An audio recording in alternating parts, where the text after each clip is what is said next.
So it doesn't. Rate us on, give us 5 stars on Spotify as well, because that's cool. And subscribe on YouTube. We should say this at the start because no one's fucking listening now, are they?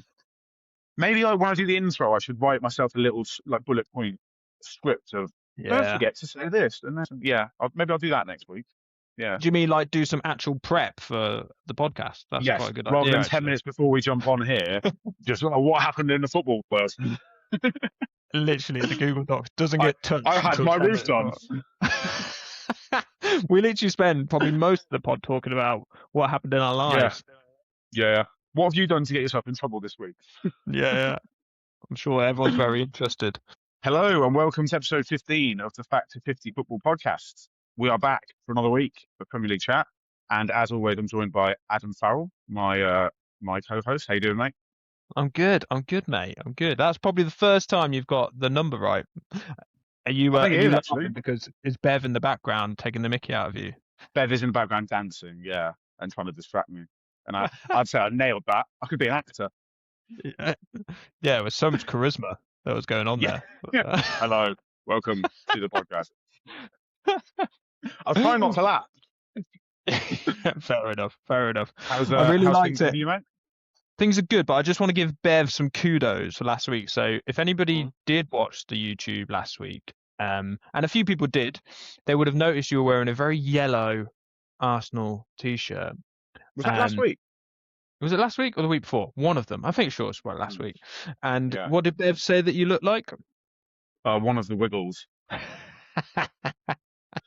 For those that kids, it's an Australian kids program, and they all wear different colours, and one of them dresses in all yellow, which was lovely. Bright yellow. Maybe that's why I bought it, so be a good father and dress like a Wiggle for my son. It's not, but maybe that is. No, you just want to dress like a twat, so it's fine. It's on offer. got me in the January sales. But yeah, my week's been good. So last night I ventured out to watch my local football team, bit of non-league, Leamington FC. So they were playing Buxton. There was a rumour actually that Robbie Savage was at the stadium, but I didn't see him. A few people were talking about it on the old. Can't miss that nose. Yeah, I didn't see him. Obviously, he's manager of Forest Green, so I have no idea why he would be there. So I went to watch Leamington play. First half, we played really well, conceded last kick of the game, and then we went in at half-time 1-0 down. And Leamington are rock bottom of the table, so we need to pick up some points. Anyway, during half-time, the lights turn off, the floodlights turn off, so they come over the speakers like, is there an electrician in the house? Classic non-league. So the electricians all run, try and fix it. We're there for about nearly an hour going, is this game going to be back on? And there was one bit where one of the guys who goes there, bless him, he's lovely, but he's a bit of a pikey. He's like the local idiot. So he was there, and is it you? That's a good one, to be fair. And we're all in the clubhouse, and we'd been there for about 40 minutes. And he comes running in and he goes, it's back on. And everyone runs out and it wasn't back on. Did he do that deliberately? Or did he he did deliberately, just to fuck with us. Little fucker. So that, and then the game got called off. So an absolute waste of time. Wonderful. So I ended up watching the Champions League and watching Bellingham play for Real Madrid, because Bellingham's dad used to play for Leamington FC. There's a picture of Bellingham in a Leamington kit. So there you go. Little fact. Claim to fame, that. Yeah. His grassroots. But other than that, I'm in a bit of trouble with Ali as well. Yeah, what's going on here then? What have you done? So Ali's got a calendar that asks a question around the dinner table every evening. So as a family, we sit around the dinner table every evening and have our tea, and we ask a question to the family. So this question was pretty innocent. It was like, what's your favourite song? So everyone goes around, the kids say like a Korean K-pop thing. How have you possibly got that wrong? Honestly. So, and then it comes to Ali. So Ali goes, my favourite song is Our First Dance song. Which is called The Voyage, which is like an Irish song, which got played when I proposed to her. And they come to me. Now, obviously, I should have just gone, mine's The Voyage too. But I went, no, mine's not The Voyage. Looks like. She was like, what? I was like, yeah, mine's probably like Razorlight America or something. which he was not happy with at all. But Blimey. I know. Wow. Yeah, you need to immediately repeat whatever is Agreed. romantically significant to you guys. Yes, that one. I agree with you. Absolute schoolboy error. Schoolboy error. Yeah. What about you, mate? What's been going on in your world? Not a lot really. We're having our roof done, which is good. Although not today because it's absolutely pissing it down. So they're Yeah. back on whenever it stops raining. Because we've got a leak in the roof, which was lovely. Luckily, it was like directly above the shower, so it was leaking, and we were like, well, let's go in the shower. We'll sort that out later. But it got to a point where we sort of needed to get done. And the roof was an Yeah. absolute. They sent me some pictures of like what I haven't got a clue what he was doing, but there's just holes everywhere, and so hopefully that'll actually make the house a bit nicer. Okay. Less So wet. having the roof done, builders are proper geezers, aren't they, as well? And like having a conversation with them, I don't know what to say. Are you feeling very inferior? Yeah, they're like, oh yeah, you've got this and that, and soffit, and your battens, and yes, roof terms, Yes. roof words. Do you want a cup of tea? Yeah. Do you want to come in and play Football Manager? I bet they would as well. That'd be a good one. They probably would. Yeah. Yeah. So they were here doing that yesterday. It's really quick as well. They're nearly done. They've only been here like 2 days. Yeah, it sounds like they're ripping you off. Well, we had various quotes, and one of them was an absolute fucking rip-off. But we got a good sort of recommendation from one of those spotted basin, like the local Facebook group, that Yeah. every man and his dog is in. I asked for recommendations on there, and this guy came up 5 or 6 times. So he's Nice. hopefully, and he's a good guy. And when we got people out to look at it, he's the only one who actually like went into the loft and properly looked at it. So that was the clue. So we hired What's him. his name? Has he got like a proper builder's name? Yeah, Wayne Matthews. Nice. Shout out Wayne.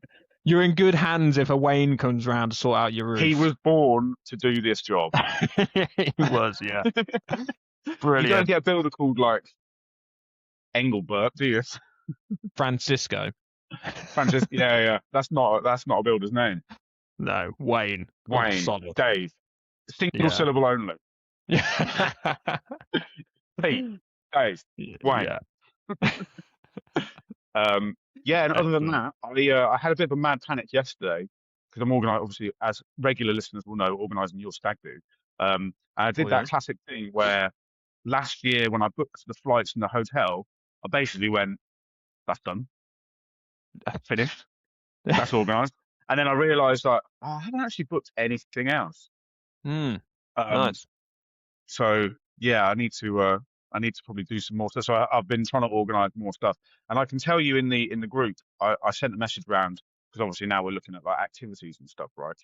And then I messaged everyone saying like, oh, has anyone got any ideas or what you want to do?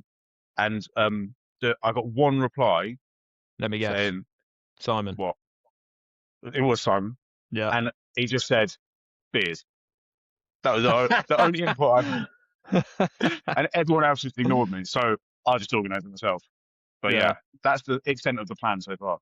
Do you know what? Our friends are really bad at that. If you put something in the group, like Coxie put his baby shower in, like, guys, we're having a baby shower, like big moment for him, having a baby, and everyone just ignored him and went, why do we want to know that, mate? Get that out of that fucking group. Delete. I'll put that on mute. Yeah. What a wanker. Yeah. Don't come in here with that shit. Yeah. That's not football related or something funny. Yeah. Yeah, it's so true. So true. Yeah. Well, it's been another big week in the footy. Oi, oi! Huge week. Good week for you, right? Man United. Are we going to start with United?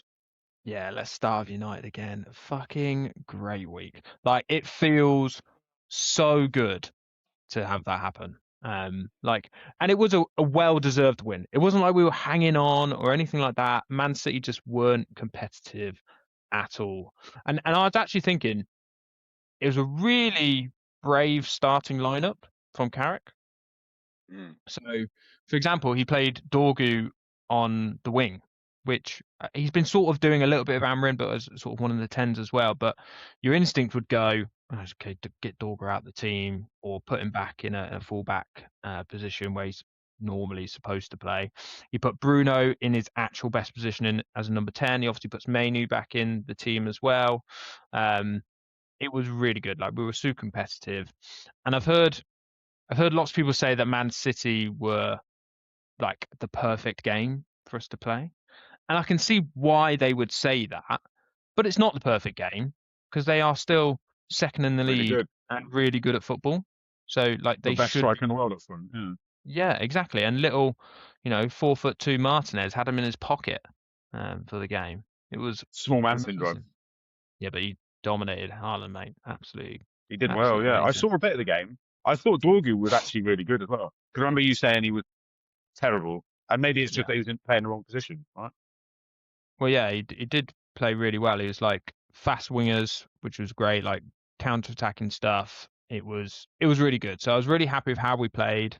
It felt really good. There was a lot of chat, obviously, before the game about Man United DNA and all this stuff, and some people saying there isn't DNA at Man United. One thing I'd Mm. spotted after the game was there was a picture of Carrick and his team attended like an under 18s match or an academy match. And then it came out that Amarin, during his whole time there, didn't attend one academy game. And for me, Ooh. that's the DNA bit of Manchester United, is knowing the academy and bringing young players through and giving them a chance. Obviously, we've got that crazy record when we've had an academy player in the squad for God knows how long. And Amarin put that under threat for a few games. Like there was only one academy player sometimes, just on the bench, basically. Mm. And I think if you're Amarin, you need to. My only thought process would be that he was playing a short game and going, look, I just need to get results. It doesn't matter about the academy at the minute. But if you're a manager of Man United, you have to assume you're there for the long term and look at a long term play, which is the academy players, and you just didn't do that. So yeah, I thought it was very good in general. It was great to see a formation that was actually attacking. Bruno was incredible in this game. Like some of his passes he pulled off were really good. So I'm really happy, but there's a word of warning. We've been here before, right? We've been here before. You're back again. We're back again.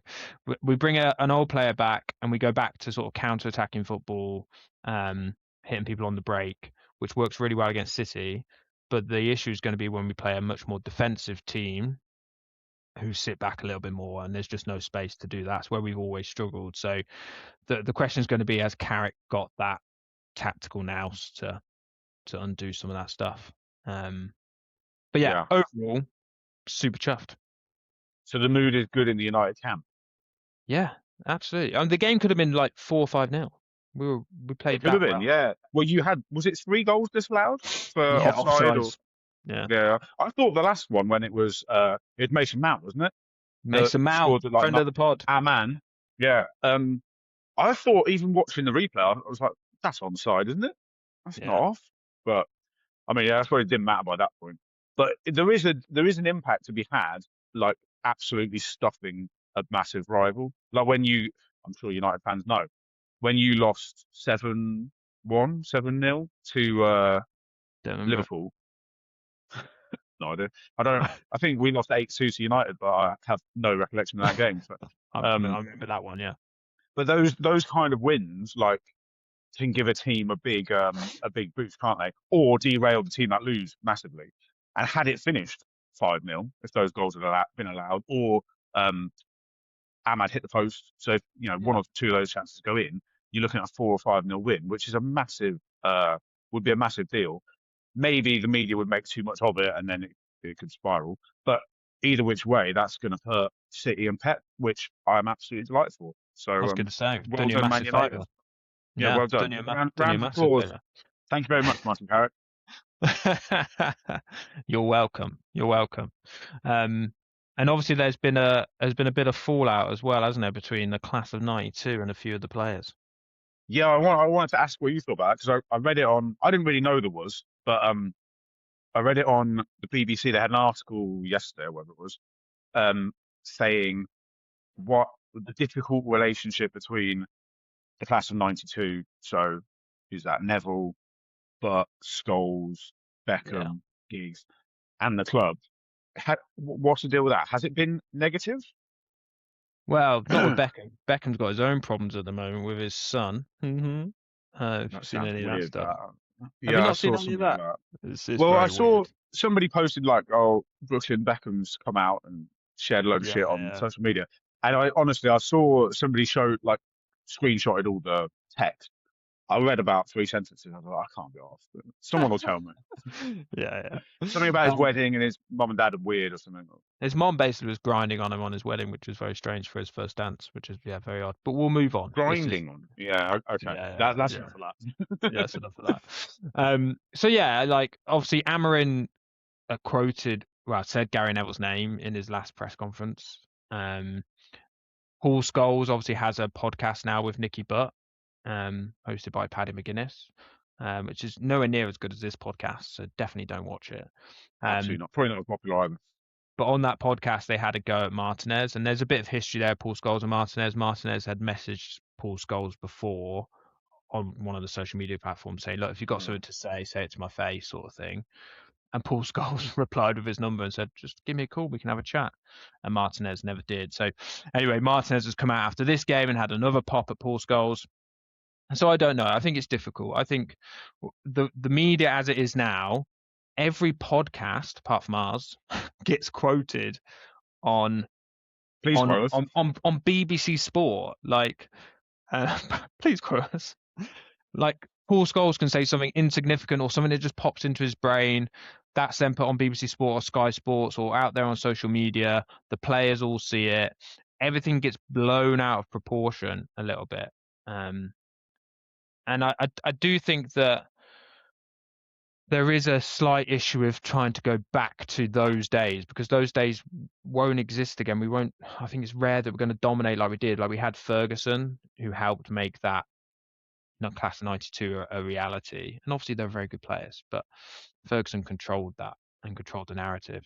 So the class of 92 constantly coming out and saying that, they need to be doing like this or referring back to like players that they had in their time. Like we're talking, 20, 25 years, sometimes 30 years ago, um, that some of those players started playing for the club. So it's a long time now, but it won't change because they're in the media and they'll get quoted. And it's just something that I think Man United players are going to have to deal with.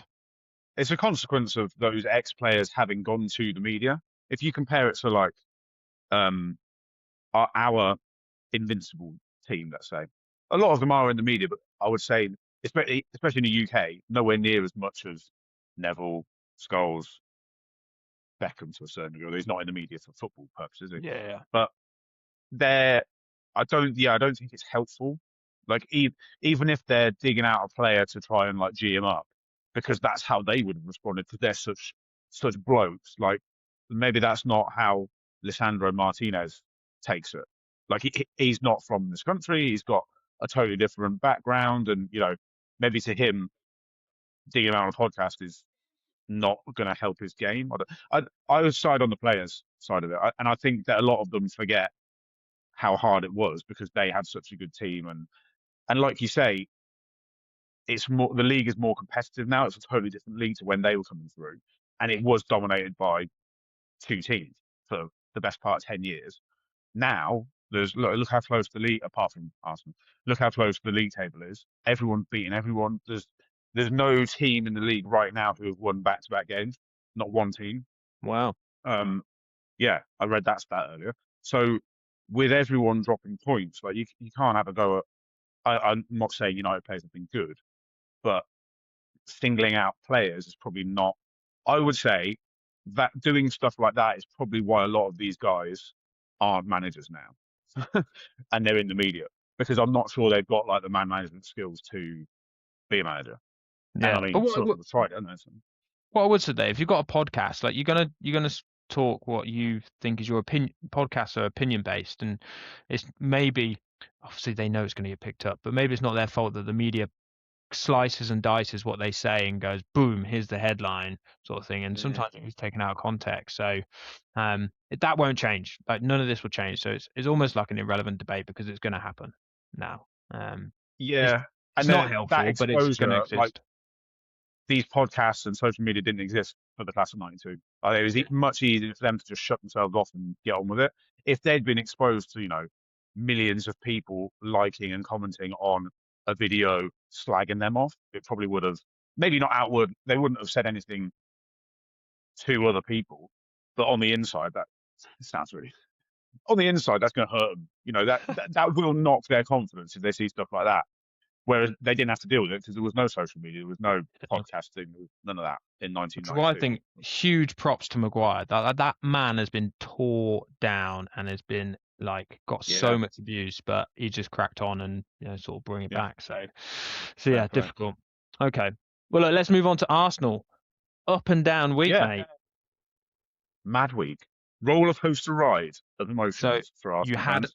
an opportunity. We gave you an open goal, beating City before you played.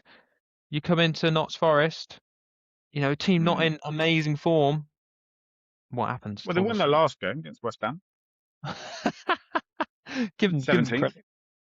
But they were, so there's a couple of um, factors on their side. So they had players back, so they had their back four back together.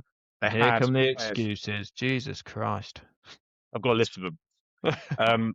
No, this is not an excuse. Like we weren't very good attacking anyway. We were our usual selves defensively, but they had the full week of rest. We played twice before the last time they played. Since the last time they played, so like fatigue was an issue. Um, they had like a pretty much full strength team, but so did we.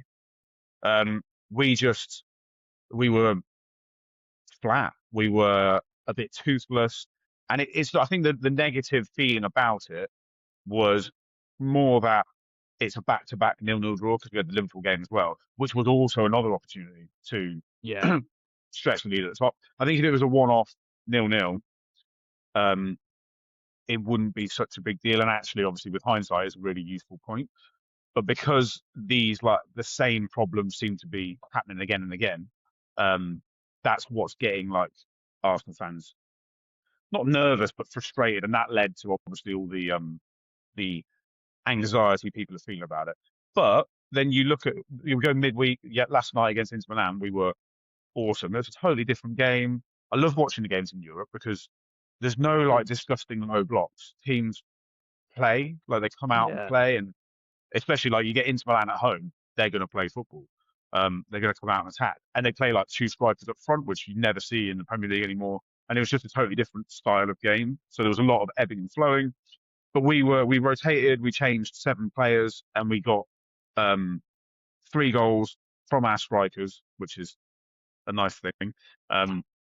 It was like we'd kind of sacrificed 10% or 20% defensive solidity for an extra 100% attacking threat and potency. And if you ask any Arsenal fan, yes, Inter had chances and they could have scored another one maybe, but we could have scored 4 or 5.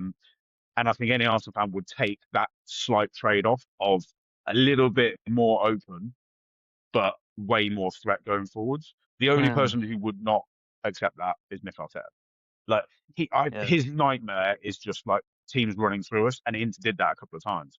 But we've got great defenders. So when Thuram was through on goal, Christian Mosquera caught up with him and put in it's last ditch, but he put in a great block and blocked the shot. I think we should lean more into that. Let our defenders do defending because they're really good at it. Do you think then it was Mikel Arteta's fault for the draw at Forest, or just the players didn't perform? I think the lineup was wrong because if you look at the subs, he'd made, I think, 4 subs by 55 minutes, which is Yeah. quite unusual for him. I think you wouldn't do that if you were yeah, this lineup's right. The players just aren't playing very well. I think he knew he'd made a mistake. The chat I'm hearing, when I agree with this, so this is not my opinion. I've heard other people saying it. You just said you agree with it, so it is your opinion now. Well, no, I do agree with it, but it's not original. I've heard it from Okay. other people. The front 3 we picked against Forest are runners, not technicians. So Martinelli, Madueke, and Gyökeres, when you give them the ball, they're not technically secure. They can run and they can dribble and they can do the tricks and stuff, but they're not Jesus, Saka, Trossard, Eza, Erdegaard. these guys are like technically in possession, really sound. And we'd gone against Forest, who went with all of the runners.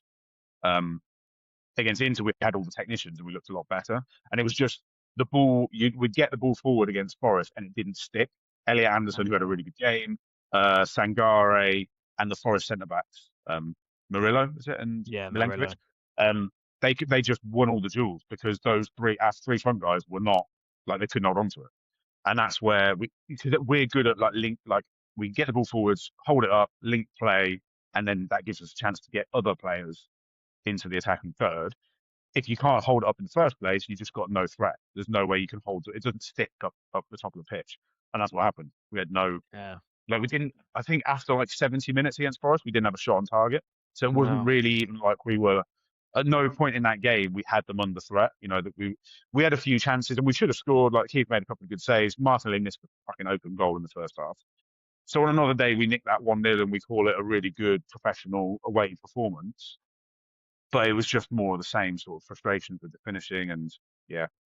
Yeah. But then, It feels like if you paused your season now, took a snapshot of where you are, Premier League, Champions League, FA Cup, League Cup, and you went back in time to the start of the season, you went, this is have where a look you'll at be that. this time, Yeah. in the future. You would have gone, wow, that's amazing. However, you've had so many chances to extend your lead. Like, I mean, we were WhatsApping before your game against Forest. Like, if you go 9 points clear, it feels done. Like, that's just a massive, massive opportunity. And you've had a couple of those, and maybe even three of those opportunities Yeah, I think to I extend can't the remember lead. the other one, but we had it against Liverpool, there's obviously Forest, and there was another game where City had dropped points before us. Um, Yeah. but it's definitely been 2 or 3 times in the league where we could have extended it, which is why the mood is not like unbelievably positive.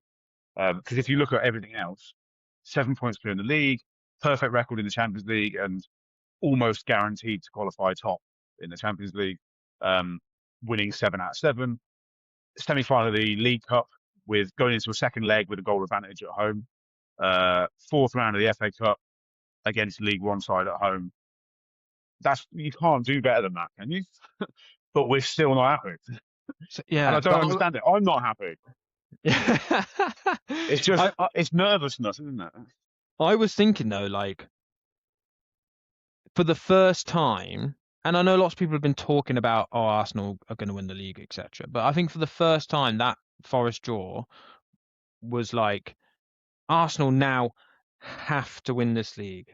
Whereas before it was like, look, yeah, we probably have to win it, but it's okay. But now it's like, no, the amount of chances City are giving you, you have to win this league.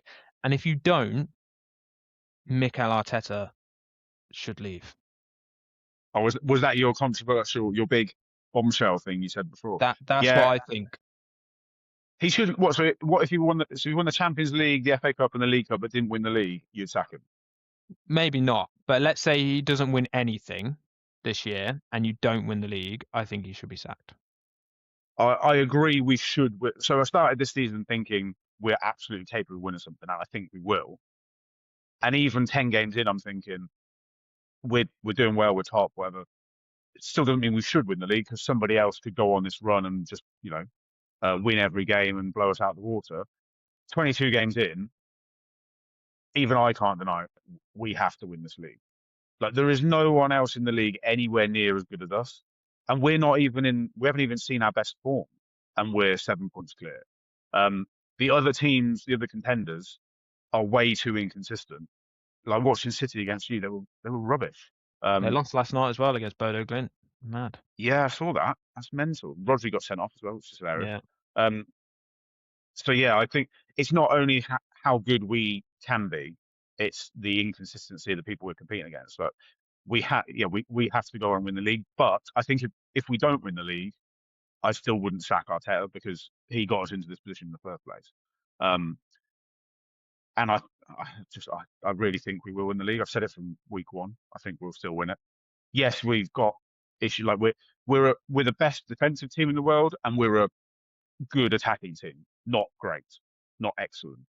If we sort that out, if we get a bit of we only really need like Saka or a Gyökeres or a Eza to go on a bit of a goal scoring run, and we'll be fine. Um, we only need one or two players to get a few more goals. We just need more goals. We just need to score more goals. That's it. And I think we will. I'm confident. Well, will you score more goals next week, where we go head to head? The big one. Yeah, should we The move on to big one. a preview of the big game? Okay, and preview. What's the mood in the United camp ahead of Well, the game? obviously, yeah, we're coming into this feeling really positive. You know, Carrick's at the wheel, baby. It's yeah, I think we're in a really positive frame of mind. I think it's going to be very different to the City game because you're so defensively strong. I think there won't be anywhere near the amount of space that we had against City.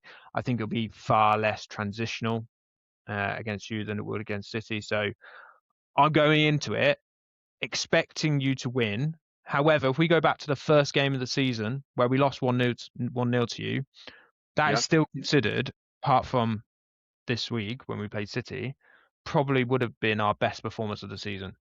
Yeah, you probably To of that. all the teams we played, you're probably like in the top two or three of teams who gave us issues this year.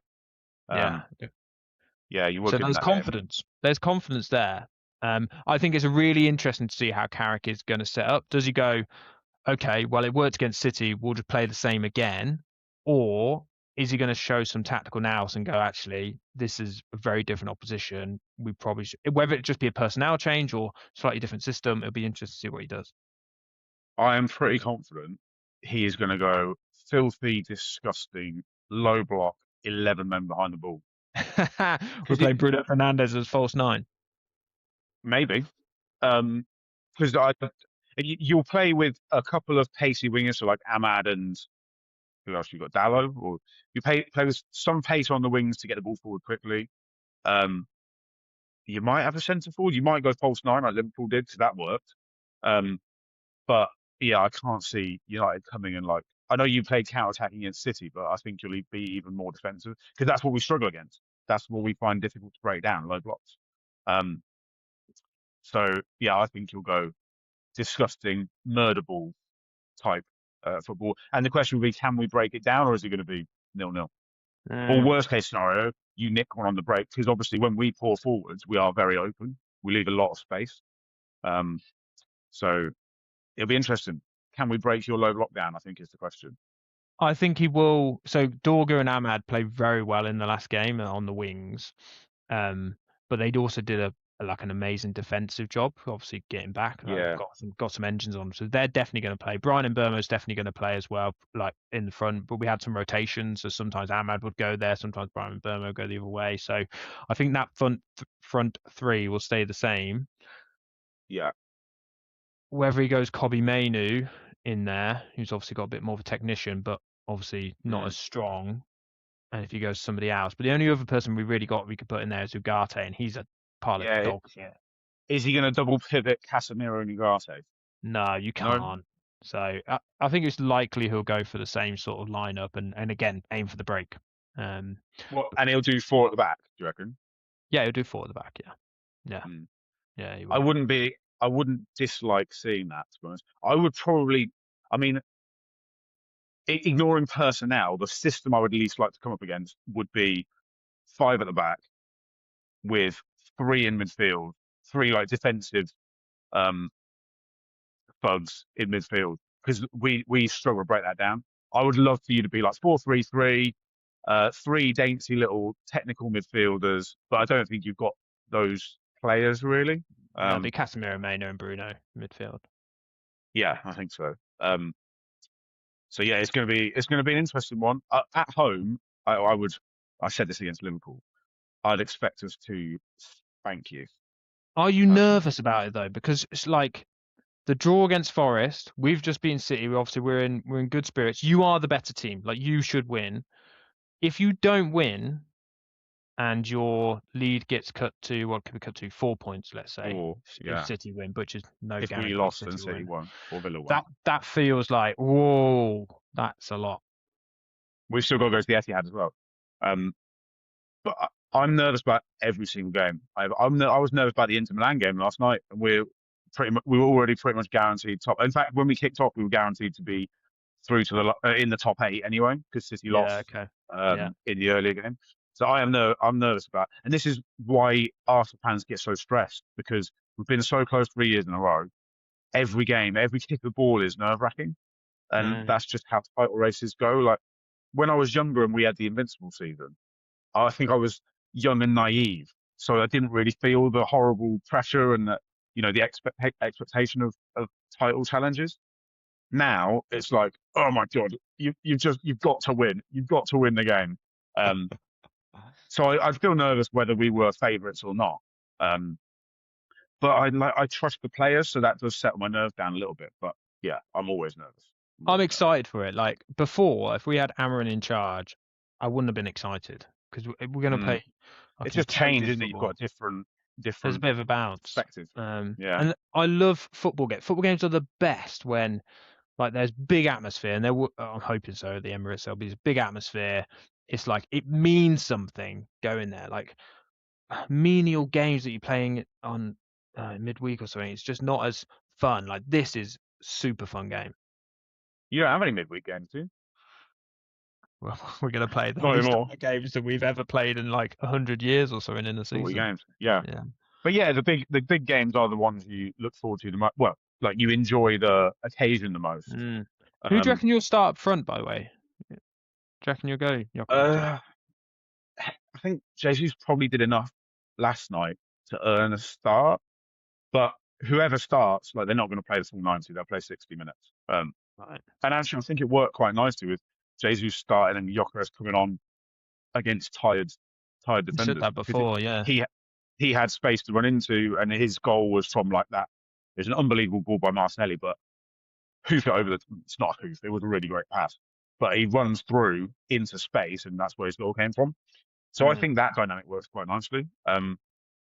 Against your centre backs, I'd probably rather Jesus start, just for the, like I was saying earlier, the technical security. When he's on it, his ability to hold the ball up and link with Saka or Martinelli or whoever.